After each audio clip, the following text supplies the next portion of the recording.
Salmo capítulo 9. Si te acuerdas la semana pasada en capítulo 8, cuando Jesús está en el templo y hay niños, ¿no? Y jovencitos y infantes. Una de las cosas que me encanta a mí de los domingos en Semilla es que está lleno de niños y entonces corren por un lado, corren por el otro. Me encanta ver cuando, no sé si lo has visto y si no, de pronto velo algún domingo, pero entre la canción, la cuarta canción del que estamos todos parados y de ahí Dani dice, ¿puedes tomar tu asiento? Todos los niños, yo que lo veo, ¿no? Van corriendo, ya saben cómo llegar, ya se forman en donde les toca su salón y veo la mega cola de niños, ¿no? Que están, y me encanta ver eso en Semilla, que los niños están aprendiendo de Jesús. Y entonces Jesús les dice a los que están en el templo, a los líderes, o sea, de la boca de los niños, ¿no? Está siendo glorificado Dios, porque los niños están diciendo Hosana, Hosana en las alturas. Y Salmo 8, que es un salmo mesiánico, está hablando realmente de eso que cita Jesús en Mateo, y con eso Jesús lo que está diciendo es que Él es el Mesías, que Él es Dios, porque Salmo 8 empieza con, oh Jehová, Señor nuestro, cuán glorioso es tu nombre en toda la tierra, y entonces ese nombre glorioso y que están alabando los niños es el nombre de Jesús. No hay otro nombre, sobre todo nombre, que el nombre de Jesús. Por eso cuando tú hablas con alguien de Dios, ¿no? Y Dios y Diosito y así, todo bien, pero cuando metes a Jesús en la ecuación es donde ahí ya hay una diferencia, es por su nombre. Y entonces, Salmo 9, y de pronto, aunque no tienen mucha relación los salmos, sí vas a ver una relación entre ellos. Acuérdate, conforme va avanzando los salmos y llegando al final, es de mucha alabanza de Dios, muchísima enaltecer su nombre. Y los primeros salmos ves mucho esto de mucha aflicción y mucho dolor, pero conforme vas llegando al Salmo 150, eso se va simplemente quitando. Entonces Salmo 9 dice, te alabaré, y es lo que acabamos de hacer. Y, o sea, nada más ponte a pensar en esto. Un grupo de personas que el miércoles dejan lo que están haciendo a las 7:15, toman su camión o su taxi o su coche y van a un lugar que antes era un taller mecánico. Y hay luces y hay sillas y se sientan y alguien pasa, empieza a tocar una canción, todo el mundo se para y está alabando y está cantando a Dios. Porque o sea, si tú no fueras cristiano y ves esto, dices, qué raro. O sea, qué raro. Y una de las cosas que suceden cuando tú invitas a alguien a Semilla, ¿no? Y los miércoles sucede y es padrísimo y las voces de todos, pero el domingo, cuando todo el auditorio está lleno, y es muy impactante ver que 300 o 400 gente están cantando a Dios y están cerrando sus ojos y están haciéndolo para con Él. Ahora, ¿por qué hacemos eso? O sea, que y aquí está la respuesta en este salmo, y es un salmo de David, y acuérdate, David es músico, pero también es rey, pero antes de ser rey fue perseguido por Saúl, o sea, tuvo muchas complicaciones en su vida. Entonces, y David dice, te alabaré, oh Jehová, con todo mi corazón, fíjate, no nada más con la boca. Hay un dicho que tenemos los mexicanos, que de lengua me como un... Entonces, tú puedes decir lo que sea y así, pero es tu vida, o sea, tu corazón. Y la Biblia, el corazón, no solamente es donde, quieres a alguien y, me late mi corazón por ti. O sea, eso es muy romántico y está bien, pero en la Biblia el corazón es el centro como el CPU de tu computadora y de tu ser. Entonces, el corazón en la Biblia de un hombre es donde se toman las decisiones, donde está la actitud, donde está la voluntad, donde está el esfuerzo, donde está la motivación, donde están los deseos. O sea, todo implica todo. Y entonces David dice, yo te voy a alabar no solamente con mi boca, sino con todo mi ser, con todo mi corazón, con mi actitud, con mis decisiones, con mi voluntad, con mi afecto. Y lo que te mueve en tu vida realmente es tu corazón. Entonces, por eso Jesús, y esto en el Antiguo Testamento, dice, hijo mío, dame tu corazón. Y dices, órale, ¿y qué implica el corazón? Todo. No solamente emociones, sentimientos, sino voluntad, actitud, todo. Y Dios dice todo tu corazón. Y entonces cuando haces eso y te das cuenta quién es Dios y cómo Él cambia tu corazón y tu vida, entonces alabas a Dios. O sea, esa es la reacción natural del ser humano. Ahora, la Biblia enseña que fuimos creados para alabar a Dios. Dice, para alabanza de su gloria. Entonces, si tú no estás alabando a Dios constantemente, no estás viviendo para lo que fuiste creado. Y mucho es el problema del hombre. Entonces, no se siente vacío, como que no tiene un propósito, como que no se siente perdido, no sabe a dónde va ni a dónde viene. Y realmente es porque no está haciendo lo que tiene que ser, no estás conectado con Dios y está cumpliendo el propósito de con su vida alabar a Dios y glorificar a Dios con todo lo que hace, ¿eh? Hasta en la mañana cuando te paras y te tomas un buen café. ¿Sabías que puedes glorificar a Dios? ¿Te gusta el café o no? Entonces puedes glorificar a Dios. ¿Por qué? Porque todo lo que disfrutas, entonces entiendes que viene de su mano. Entonces la mañana que te eches tu café y hasta desde cuando te lo estés preparando, en eso glorifica a Dios. Y ahí está, Señor, te dedico este café para ti. Y te lo tomas y lo disfrutas. Y entonces en todo eso estás teniendo comunión con Él. Así, un simple café. Ahora imagínate tu profesión, lo que haces, tu vida. O tus hijos, la educación de tus hijos, o tu matrimonio, y todo lo que haces. Entonces te alabaré, oh Jehová, con todo mi corazón. Contaré todas tus maravillas. Entonces, una cosa buena que tienes que hacer es recordar lo que ha hecho Dios en tu vida, enumerar esas cosas y platicárselas a los demás. A mí me ha pasado así cuando platico, o sea, tengo un amigo que no veo mucho y cuando lo veo, no, te tengo que platicar lo que Dios ha hecho en mi vida. Y así, y tengo una historia con Dios. Y tú tienes que ir desarrollando esa historia de tuya con Dios y lo que Él ha hecho en tu vida. Y tienes que saber, decir, esto es lo que Dios ha hecho en mi vida. Y para eso necesitas tiempo para pensar y para meditar qué es lo que ha hecho Dios en tu vida. Entonces, yo como que siento que antes del COVID el mundo iba a 200 por hora. Vino el COVID así, ¡pum! Ya ni 20 kilómetros por hora. Todos encerrados, así, no podía hacer nada.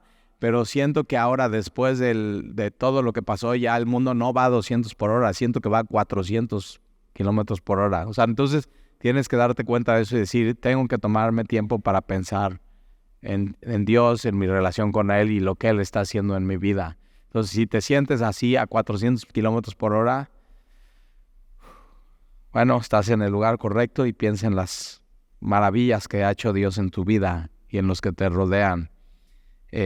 Y una cosa me ha venido pasando en mi vida que me doy cuenta y lo tengo que cambiar, y eso se llama arrepentimiento. Y dices, uy, si Talí se tiene que arrepentir, ¿yo ahora qué? Pues sí, también. Pero una de las cosas que me di cuenta es que me estaba quejando de muchas cosas, o sea, quejitas, así, ya, quejitas de todo y así, y nada más no me gustaba esto y lo otro. Y ya la gota que derramó el vaso es que fui a una cita en Puebla y fui a donde siempre desayuno ahí y estoy con una cita y voy, es buffet, pido unos huevos rancheros al chef, que siempre le pido los huevos rancheros de ese lugar. Ya me conoce el gerente, me conocen los del restaurante. Voy muy seguido y le digo, ahí te va, chécate cómo mis huevos rancheros. No son huevos rancheros normales, porque digo, bien doradita la tortilla, ¿a poco no? ¿Sí o no? Y después jamón, pero jamón de pavo, no de cerdo, y bien doradito, el jamón bien doradito, igual que la tortilla. Y después 2 huevos fritos, pero tiernos. Por favor, no me los vayas a cocinar mucho. ¿De qué sirve un huevo ranchero si cuando le haces así no se derrama? Ya, para mí eso no es ranchero. Y después salsa roja, no verde, salsa roja, y frijoles, y soy intolerante a la lactosa y le digo, y te pido por favor sin queso. Ya, pero eso siempre que voy es exactamente lo mismo. Había una chef que ya no está, que ya me veía y me dice, sus huevos igual, sí, y se acordaba, pero este nuevo chef no tiene, así ya, o sea, se le olvida, pero entonces le digo, apunte, ok, ya, pasa eso, me llevan mesero mis huevos rancheros, y ¿qué crees? Tiene frijoles con queso, no tiene el jamón, y están súper bien cocidos. ¿Qué harías?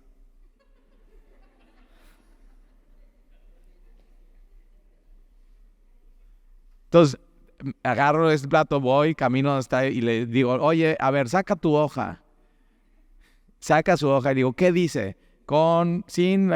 Me lee bien y digo, y entonces ya me voy a sentar y me pongo a pensar y digo, ¿qué estoy haciendo? O sea, soy pastor de una iglesia.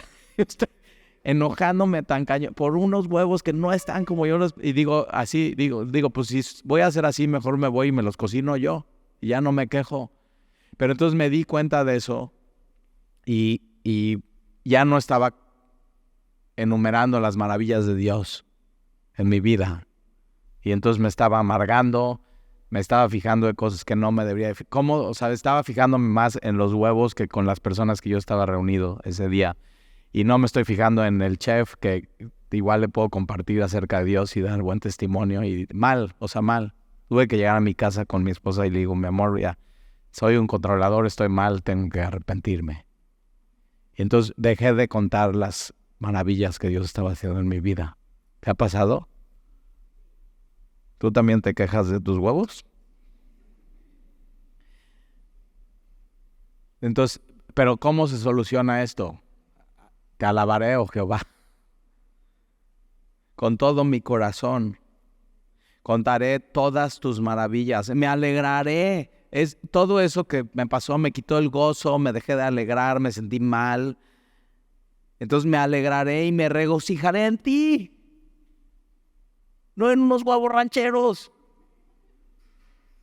En Dios. ¿Y por qué nos podemos regocijar en Él y alegrar en Él? Porque Él no cambia, porque Él siempre es el mismo, porque Él es Dios. Y ahí es donde tiene que estar tu alegría y tu gozo y todo. No en lo demás que es... O sea, los huevos ya te los comes y al ratito ya los desechas. Ya se te olvida y ya te vuelve a dar hambre y no sirvió de nada. Entonces contaré todas tus maravillas, me alegraré y me regocijaré en ti. Cantaré a tu nombre, oh Altísimo. La primera vez que se le dice a Dios Altísimo es Melquisedec en Génesis. Llega con Abraham, le da los diezmos y Melquisedec alaba a Dios como el Jehová, el Altísimo. Y entonces, vale la pena. Entonces, alabar a Dios con todo tu corazón, cantarle, alégrate y regocíjate en Él, cántale a su nombre. ¿Por qué? Porque Él es Dios y es Altísimo. Versículo 3, mis enemigos volvieron atrás. Entonces, él de manera personal, David, va a decir, ok, esta es mi experiencia con Dios. Y por eso yo le canto y le alabo, porque mis enemigos volvieron atrás, cayeron y perecieron delante de mí, porque has mantenido mi derecho y mi causa y te has sentado en el trono juzgando con justicia. Entonces, para David, esto no es teoría, esto es práctica. O sea, has hecho una obra en mí y la he podido ver. Y eso tiene que ser para ti, no Dios una teoría, sino una práctica, una realidad, una experiencia. Versículo 5.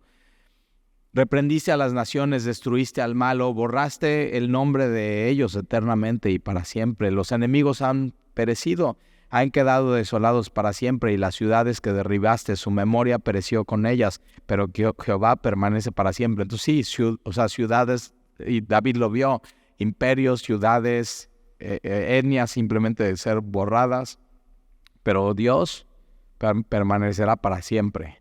Entonces, una de las cosas que mi pastor me enseñó es, si en 100 años no va a importar, ¿por qué te está importando tanto hoy? Entonces, sí, tus huevos rancheros. ¿En 100 años qué? Pero el alma de las personas que te están viendo y te están escuchando y están preparándolo y te están rodeando, ellos sí importan y sí van a estar en 100 años. Y eso como que da mucha perspectiva. Una de las cosas que yo he tratado de enseñarle a mis hijos es Dios, le interesan más las personas que las cosas. Siempre pone Dios a las personas por encima de todo y Dios las ama. Y entonces ha dispuesto su trono para juicio y tienes que saber, un día va a suceder y un día va a ser el juicio. Y ahorita vivimos en una época que se llama la época de la gracia, donde Dios está salvando gente para que no se tengan que parar delante de Él en el juicio. ¿Por qué? Porque entonces Jesús muere por ti, Él toma tu lugar, tú eres perdonado, Él ya pagó tu deuda, ya no tienes que ir al juicio, Él ya fue por ti, la ira de Dios ya cayó sobre Él, y entonces ya eres libre de eso. Y ese es el Evangelio. Y entonces Él juzgará al mundo con justicia y a los pueblos con rectitud, y un día va a suceder eso.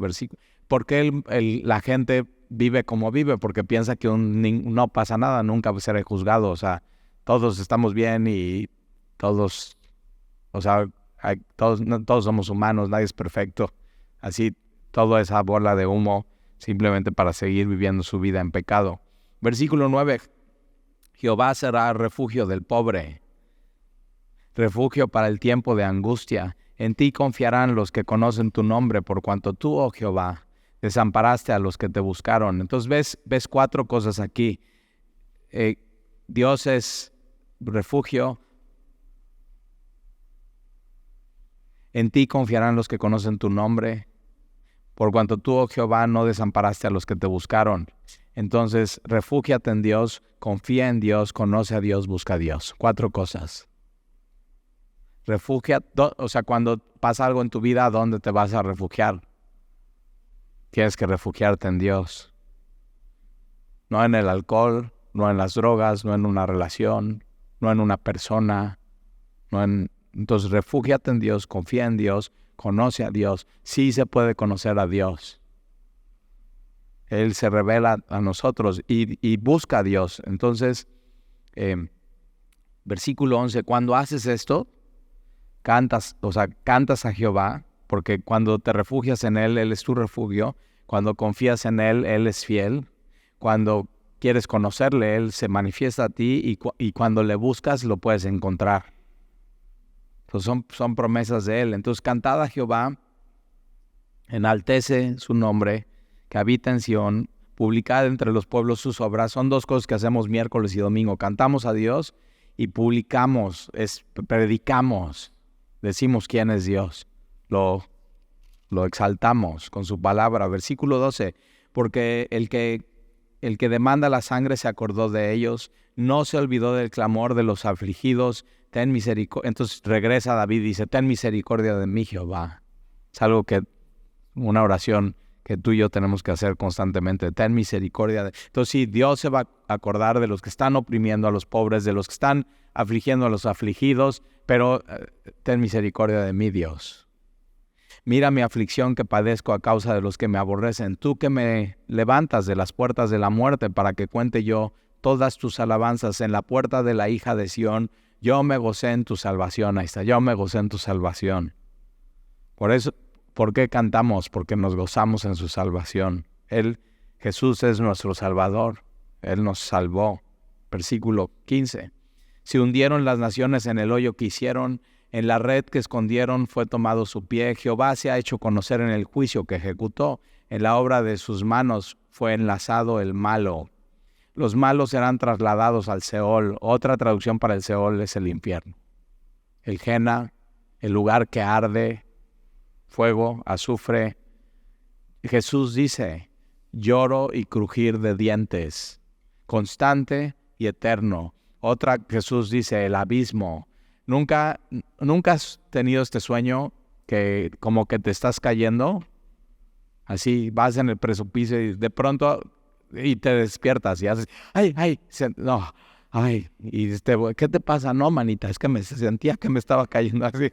Ya estás, tu corazón se sale y que esa sensación y vas al psicólogo y dices, no, a ver, ¿y qué has soñado últimamente? Y dices, no, soñé que me caía desde muy alto y me desperté y se me salía el corazón y todo. Y te dice, es angustia. Pero eso sí, 2,000 pesos, ¿verdad? Ven, yo te lo digo gratis.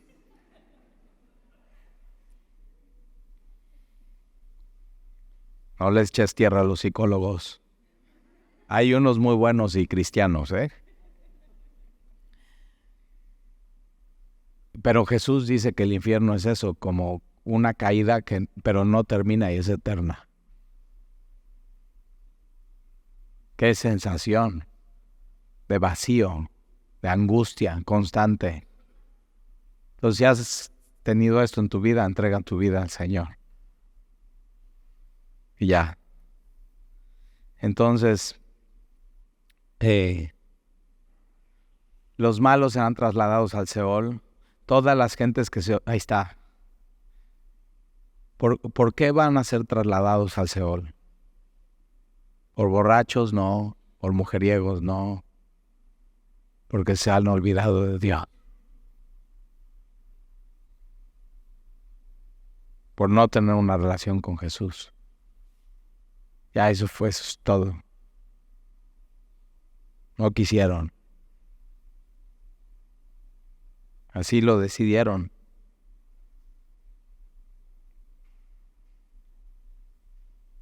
Todas las gentes que se olvidan de Dios. Es el gran error de la humanidad. Versículo 18, porque no para siempre se ha olvidado el menesteroso. Entonces ve cómo el Salmo es muy poético y es una canción. Entonces todas las gentes se olvidan de Dios al Seol, porque no siempre será olvidado el menesteroso. Entonces la gente se olvida de Dios, pero Dios nunca se olvida de su gente. Ve, o sea, tremenda la diferencia. Ni la esperanza de los pobres perecerá perpetuamente. Levántate, oh Jehová, no se fortalezca el hombre. Sean juzgadas las naciones delante de ti. Pon, oh Jehová, temor en ellos. Conozcan las naciones que no son sino hombres. Nunca te olvides de eso, Cuando te olvidas que eres un vil, débil, necio, menospreciado hombre, es cuando te olvidas de Dios. Somos hombres necesitados de Él. Y por eso no nos podemos olvidar de Él ni un segundo. O sea, yo me he puesto a pensar y digo, si me olvido de Dios, ¿qué sería de mí? Hay una canción muy famosa de Jesús, Adrián Romero, que dice, ¿no? Sería como un pájaro herido. Así. ¿Has visto un pájaro herido? O un perro muerto en la carretera. Así, un perro muerto en la carretera. Así que dices, no lo quiero ni ver. Así, eso seríamos. Seríamos eso si nos olvidamos de Dios. Entonces, nunca te olvides que eres un hombre y necesitas salvación. Necesitas a Dios. Salmo 10. ¿Por qué estás lejos, oh Jehová? ¿Por qué estás lejos, oh Jehová, y te escondes en el tiempo de la tribulación? ¿Nunca has sentido esto? Y le has dicho hacia Dios, ¿por qué estás lejos, Dios? Y te escondes cuando más te necesitamos. Y dices, órale, o sea, qué atrevido quien escribió esto. Pues sí, ni firmó porque no dice que es de David ni de nadie. Pero los salmos, una de las cosas, ¿por qué nos gustan tanto y nos pegan tanto? Porque es lo que sentimos a veces. Es yo hablando así, cuando nadie me escucha. Entonces, ¿por qué estás lejos, oh Jehová, que te escondes en el tiempo de la tribulación? Ahora ve de lo que está hablando aquí quien está escribiendo este salmo. Con arrogancia el malo persigue al pobre. Entonces, nunca has visto la injusticia del mundo y dices, ¿dónde está Dios? ¿Por qué no para esto Dios? ¿Por qué sucede esto? ¿Por qué al más necesitado y al más pobre llega un rico y lo saca de la casa que le está rentando porque ya quiere cobrar más? ¿Por qué? ¿Por qué en el Seguro Social los niños que necesitan medicinas no tienen sus medicinas y algunos mueren por eso? No es justo. ¿Dónde estás, Dios?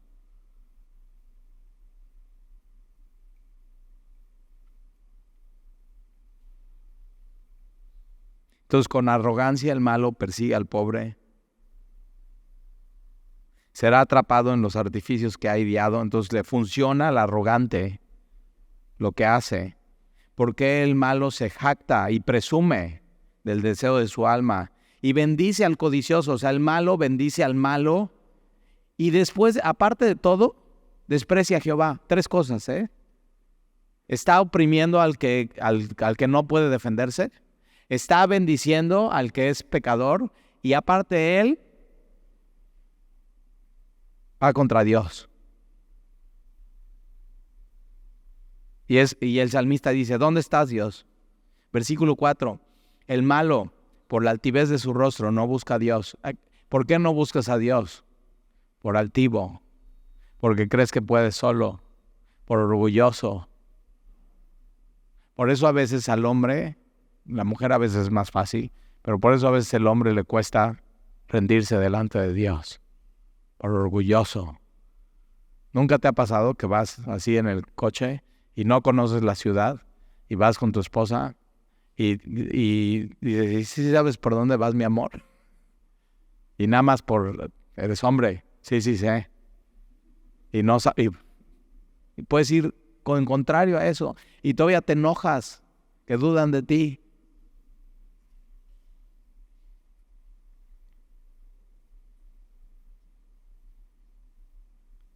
Entonces el malo, por la altivez de su rostro, no busca a Dios. Aquí está por qué. No hay Dios en ninguno de sus pensamientos. Estas dos cosas, no busca a Dios y no hay Dios en ninguno de sus pensamientos. Y la raíz del asunto de alguien así es su altivez.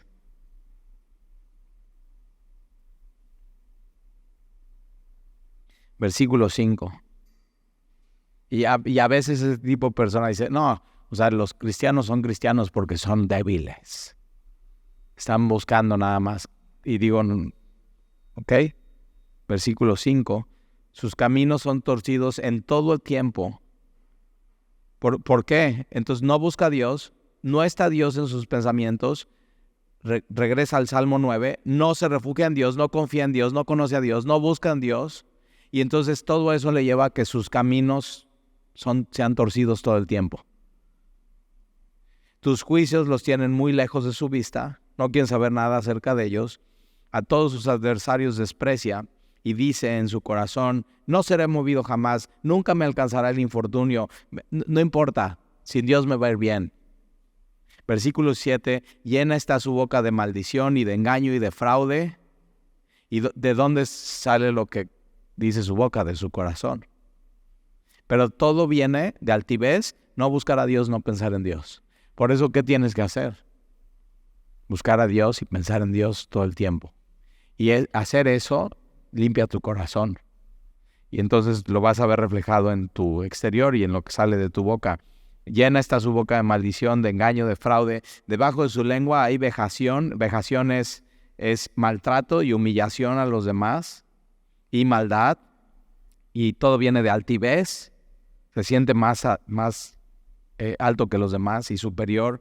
Se sienta en acecho cerca de las aldeas. En escondrijos mata al inocente. Sus ojos están en acecho al desvalido. Acecha en oculto como el león desde su cueva, acecha para arrebatar al pobre, arrebata al pobre, al que no se puede defender, trayéndolo a su red. Entonces chécate, su corazón, dice en su corazón, no seré movido jamás, nunca me alcanzaré el infortunio, puedo estar lejos de Dios, puedo no pensar en Dios, puedo no buscar a Dios, y eso va a afectar su boca, su lengua, sus ojos, y hasta qué hace con sus manos, porque arrebata al pobre.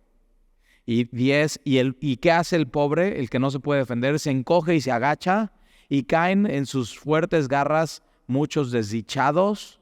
Y David, o el salmista, está viendo eso y dice, ¿y dónde estás, Dios? Cuando sucede eso, ¿por qué no metes la mano?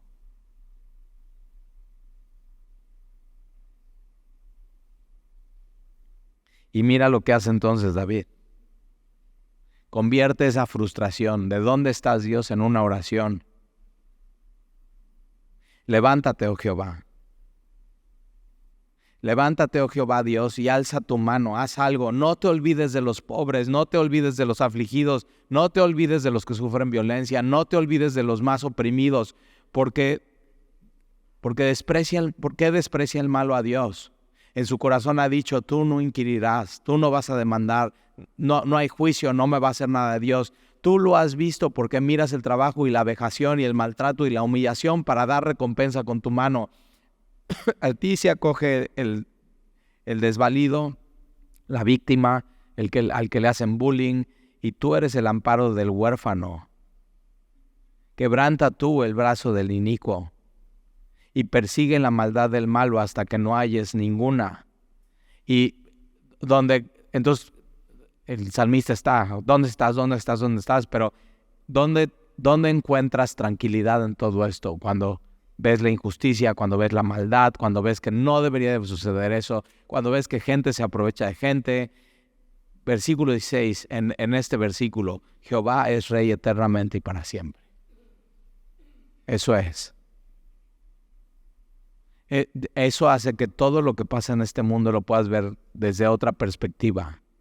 Porque Jehová es rey eternamente y para siempre, y de su tierra han perecido las naciones. El deseo de los humildes oíste. Entonces fíjate, Dios sí escucha a los oprimidos, a los que están siendo víctimas, a los que no se pueden defender. Él sí los oye, oh Jehová. Tú dispones su corazón y haces atento tu oído. Entonces Él dispone el corazón de estas personas que están siendo oprimidas. Y esto es muy hermoso. Él dispone tu corazón para que después puedas orar a Él. Él hace las dos cosas y Él escucha tu oración. Entonces tú dispones su corazón y haces atento tu oído. Entonces el Dios sí oye. Y que no responda rápido no quiere decir que no va a responder. Entonces tenemos que confiar en Él. Este salmo nos empuja a eso. Tenemos que confiar en Él. Entonces tú dispones su corazón y haces atento tu oído para juzgar al huérfano y al oprimido. Y yo leo la Biblia y digo, las personas favoritas de Dios son los más necesitados. Los que han sido víctimas, los que han sufrido, los que han tenido dolor. ¿Sí o no? Y aquí estamos. Y Él prepara nuestros corazones dolidos y con heridas para que podamos orar a Él y confiar en Él y decir, Señor, tú eres, como dice este versículo, tú eres el Rey eternamente y para siempre. Y lo que sufrimos y lo que vivimos es pasajero. Pero Él es el Rey y Él va a hacer justicia. Entonces, para juzgar al huérfano y al oprimido, a fin de que no vuelva más a hacer violencia el hombre de la tierra, nunca más. Entonces va a haber un momento que Dios diga, hasta aquí llegaste, nunca más. Entonces confía en Él. Ahora sí, Salmo 11, y con este terminamos esta noche. Salmo de David, en Jehová he confiado. Entonces fíjate cómo va, de pronto parecía que no tiene que ver un salmo con el otro, pero nos está empujando a confiar en Él. En el mundo en el que vivimos, lo que vemos. Entonces, en Jehová he confiado. ¿Cómo decís a mi alma que escape al monte cual ave? Entonces, los amigos de David le estaban aconsejando. Saúl, el primer rey, es enemigo de David. David está trabajando por él. Y van con David y le dicen, ¿sabes qué? Saúl te quiere matar. Como un ave, vuela a la montaña y no regreses. Huye. Salva tu vida. Pero David dice, no, es que yo estoy aquí y estoy confiando en Dios. David sabe que Dios lo puso ahí, al lado de Saúl, y Saúl siendo su enemigo. Él sabe, él tiene esa convicción. Entonces, ¿y cuánto no necesitamos esto en un mundo como en el que vivimos? En Jehová he confiado. ¿Cómo dicen a mi alma que escape al monte con un ave? Porque aquí los malos tienden el arco, disponen sus saetas sobre la cuerda para aseatar en oculto a los rectos de corazón.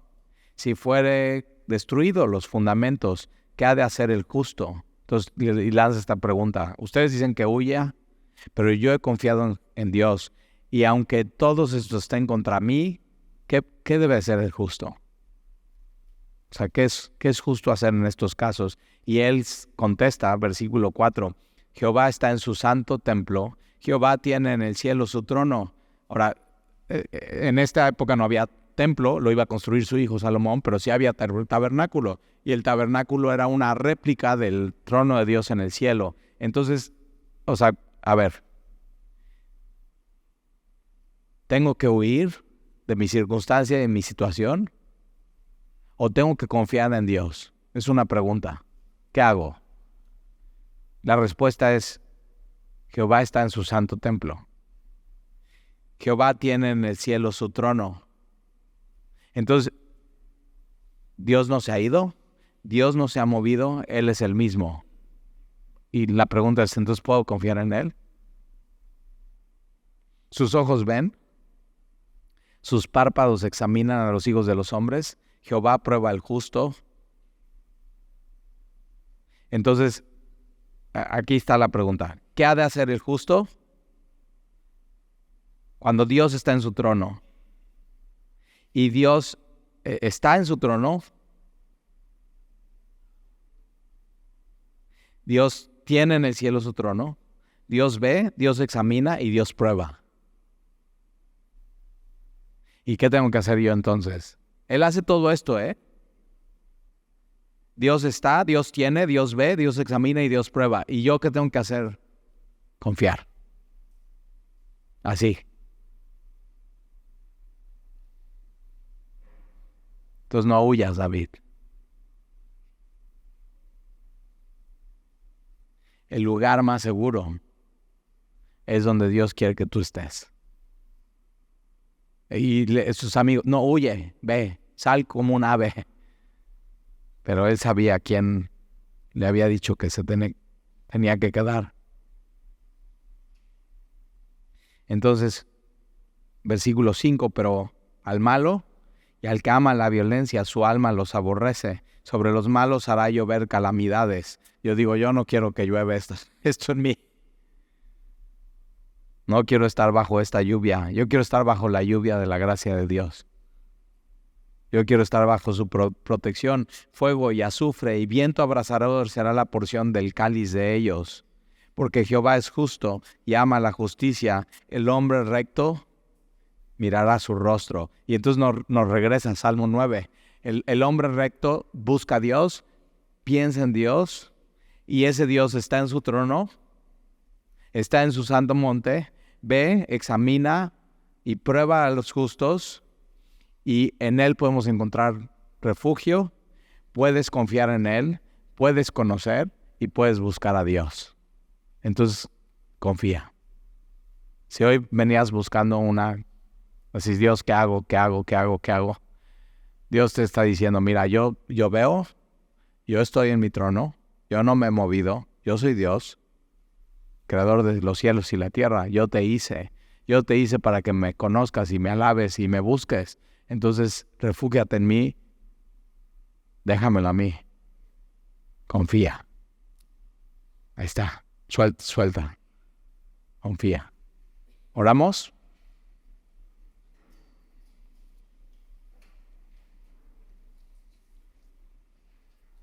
Señor, gracias por estos 3 capítulos que acabamos de estudiar hoy de tu palabra. Gracias por revelarte a nosotros. Y gracias, Señor, porque hoy nos recuerdas que tú estás en tu santo templo, que tú tienes en el cielo tu trono, y es el trono de la gracia, pero al mismo tiempo el trono de la justicia, donde sabemos que un día todo se va a resolver delante de ti. Tanto para los que hemos confiado en Jesús, tanto para los que han decidido no buscarte. Y queremos estar del lado, Señor, de la lluvia de tu gracia, de tu bendición, y no de calamidades, de azufre, fuego y viento abrasador. No queremos que esa sea nuestra porción. Nuestra porción eres tú, Dios, y te amamos. Yo te quiero pedir, Señor, que si alguien hoy aquí se ha dado cuenta que no te buscaba, que no te consideraba, que no te adoraba y que no te conocía, que hoy, Señor, empieces algo con él, con ella, que te reveles a su vida y que decida buscarte, que decida que Jesús sea su refugio, que decida confiar plenamente en Él, que decida conocerle y buscarle todos los días de su vida, con todo su corazón. Y aquí estamos, Señor. Sigue obrando en nuestra vida. El día de hoy recordamos las maravillas que tú has hecho en nosotros. Perdónanos, Señor, cuando se nos olvida. Y te lo pedimos, Señor. En el nombre de Jesús. Amén.